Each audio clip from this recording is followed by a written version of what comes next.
Hi, I'm Dr. Mark Pitstick at soulproof.com. We're talking about first-hand experience as another way of knowing that we indeed are infinite beings of spirit energy.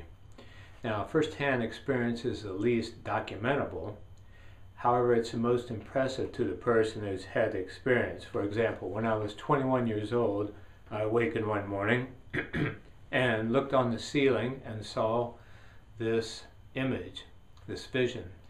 I closed my eyes and slapped my face to make sure, but there it was. And I looked at it, and it was a large golden sphere, and within the sphere and all around the sphere were an infinite number of dark dots. Some of the dots were inside the sphere, some of them were very close to the periphery, and some were a great distance away. But all of them were connected to the sphere by a fine golden thread. And as I looked at that and wondered what in the heck is going on and what in the heck does this mean, a quiet, wise voice occurred within and said, "This is how reality is. The central sphere is like God, or the one, source energy. And the infinite number of dots represent all of the different souls who look separate. Now, some of the dots within the sphere, they know they're one with God, and they're living that way. Some of them are very close to the outside of the sphere. They're just a straight shot, maybe this lifetime, to realizing their oneness with all that is. Others are very far away, but the important thing is all of them are connected by fine golden threads. Now, some of those threads, though, they were tortuous paths, weaving back and forth, kind of like the lives some people live, and being in ignorance and being so confused and things not working for them. But the meta message, the voice continued, was that if you back up sufficiently and look at it with a global perspective, it's all one, it's all connected.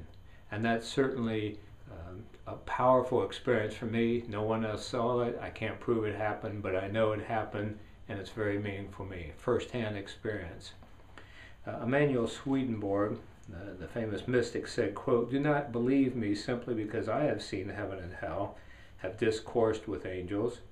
Believe me because I tell you what your own consciousness and intuitions will tell you if you listen closely to their voice." So that's what I encourage people to do.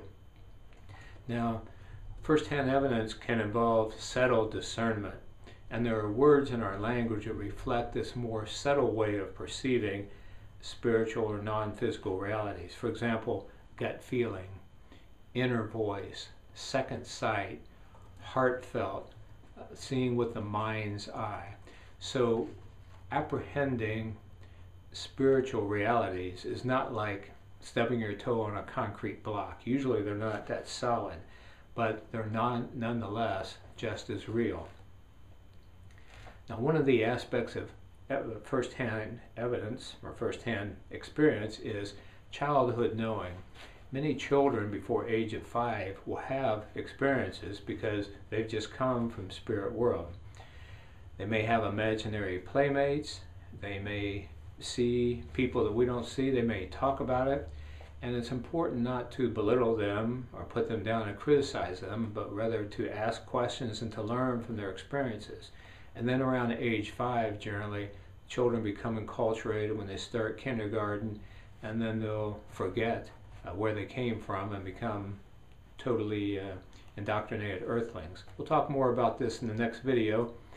Be sure to visit our website, soulproof.com. Lots and lots of information that we each are soul proof.